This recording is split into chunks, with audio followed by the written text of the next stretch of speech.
कहै छिया तू खाला बहे, भोरे से कहै छिया तू खाला बहे, रोटियो नहीं बनेला हो गरम चेताबा है।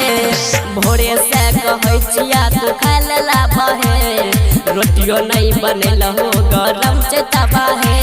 गरम चेताबा है, गरम चेताबा है, गरम चेताबा है, गरम चेताबा है, गरम चेताबा है। भोरे से कहै छिया तू खाला बहे, भोरे से कहै छिया तू खाला बहे, रोटियो नहीं बनेला हो गरम चेताबा है। गरम चेताबा है, गरम चेताबा है, गरम चेताबा है।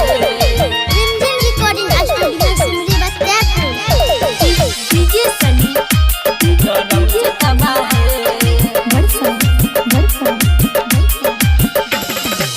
गैस नहीं छा तू हमरा न कहब, लैल देबा भराई के लैल देबा भराई के।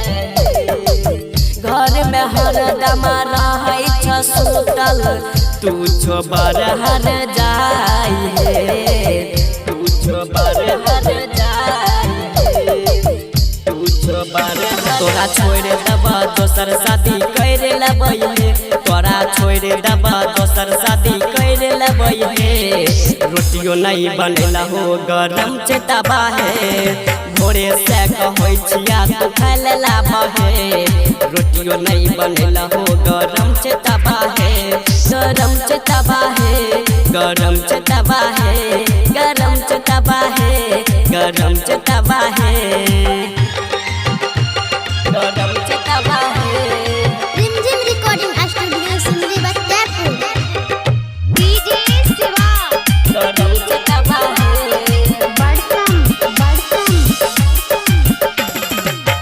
राइटर बबलू कहै छ तोरा बात के तू बुझ है, बात के तू बुझ है। अभी से ये ना करबो हे कनिया, केना कटता गुजर है, केना कटता गुजर है। गायक चंदन सुमन के निकलै छै हवा है, गायक रे चंदन के निकलै छै हवा है, रोटियो नहीं बनेला हो गरम चेताबा है। भोरे से कहै छिया तू खाला बहे, भोरे से कहै छिया तू खाला बहे, रोटियो नहीं बनेला हो गरम चेताबा है। गरम चेताबा है, गरम चेताबा है।